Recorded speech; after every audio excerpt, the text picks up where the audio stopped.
Investigation continues as more horses died from a mysterious disease in the Israeli state of Victoria. Sazha Jasa tells us more.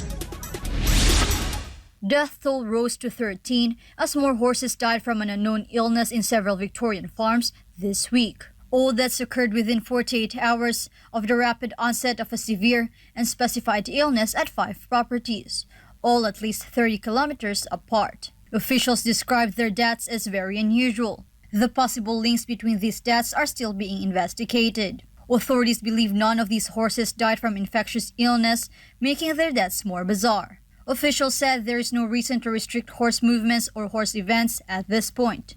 Reporting from Sydney, this has been Sazha Jasa, SM9 News, Australia. Following its short-lived mutiny in late June, Russia's private military group Wagner began training Belarusian special forces near the border of Poland. Hans Marshall files this report.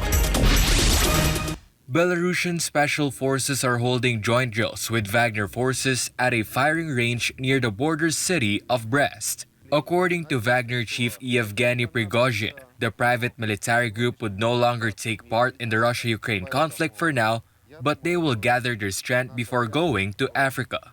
Prigozhin said that their goal was to make the Belarusian army the second strongest army in the world. The Wagner chief also released a video, his first public appearance since the mutiny. In the video, Prigozhin can be heard saying that he and his men will stay in Belarus for some time, then they will move to Africa. He was also heard criticizing the current situation on the battlefield. Приветствую, парни!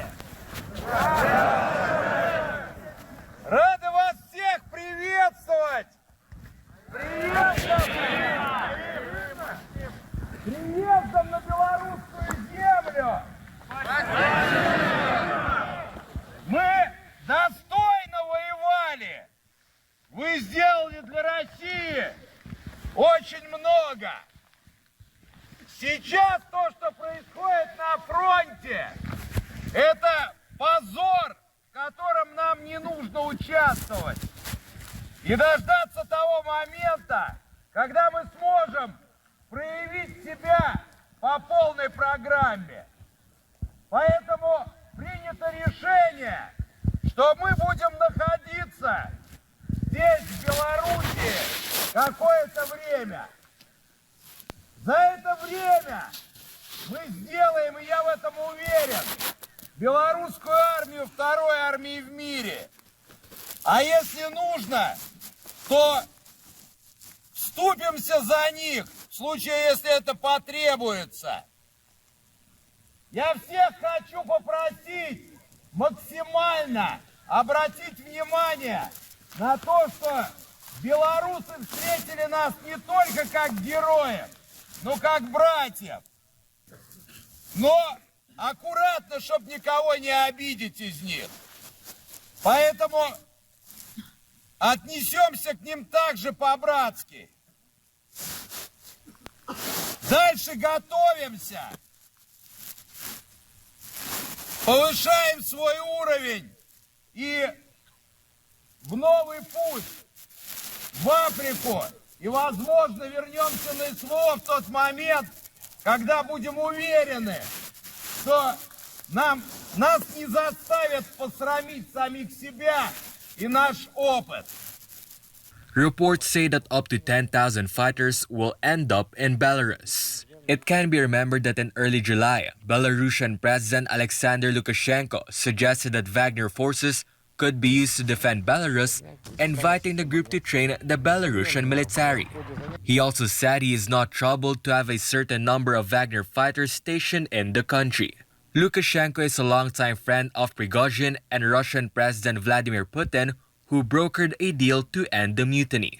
The prospect of Wagner's moving to Belarus made neighboring countries wary, particularly Ukraine and NATO member Poland. In response to the joint drills, Poland has redeployed its troops.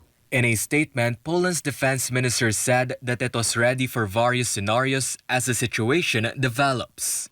Earlier in July, Poland deployed hundreds of soldiers and vehicles to the border with Belarus, saying that it needs to prevent attempts to destabilize the region, with Warsaw's 12 Mechanized Division saying that around 1,000 troops and 200 units of equipment will be stationed in the eastern province of Podlaski, located on the border with Belarus. Belarus made similar allegations against Poland, claiming that Minsk coup plotters are being trained in Poland.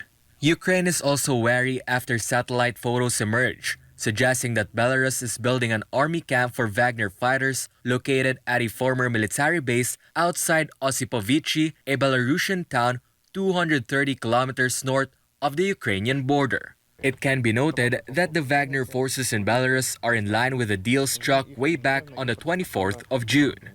Back then, Russian President Vladimir Putin said that members of the mercenary could either leave for Belarus, come under the command of the Defense Ministry, or go back to their families. This is Hans Marshall reporting, SMNL News.